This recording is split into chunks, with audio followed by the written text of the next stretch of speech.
पारदर्शक प्रकाशिक माध्यम वह पदार्थ जिसमें से होकर के प्रकाश का अधिकांश भाग पार कर जाता है, पारदर्शक प्रकाशिक माध्यम कहते हैं। जैसे पानी या जल अथवा कांच, वायु, ये सभी पारदर्शक प्रकाशिक माध्यम होते हैं। पारदर्शक प्रकाशिक माध्यम किसे कहते हैं? वह पदार्थ जिसमें से होकर के प्रकाश का अधिकांश भाग पार कर जाता है, पारदर्शक प्रकाशिक माध्यम कहते हैं। जैसे जल, कांच, वायु आदि।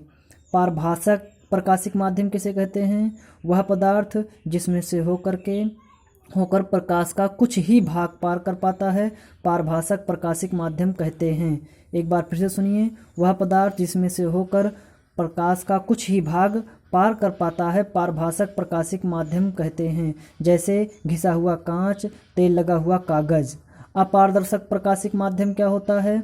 वह पदार्थ जिसमें से होकर के प्रकाश का कोई भी भाग पार नहीं कर सकता है या गुजर नहीं सकता है, अपारदर्शक प्रकाशिक माध्यम कहते हैं। जैसे लकड़ी, दीवार, लोहा इत्यादि। अब आइए जानते हैं प्रकाश की किरण।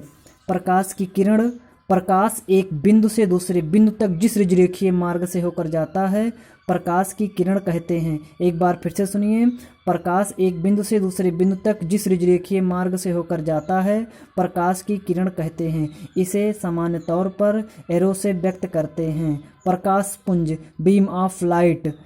बीम ऑफ लाइट क्या होता है? एक ही दिशा में चलने वाली प्रकाश की किरणों के समूह को प्रकाश पुंज कहते हैं। एक बार फिर से सुनिए, एक ही दिशा में चलने वाली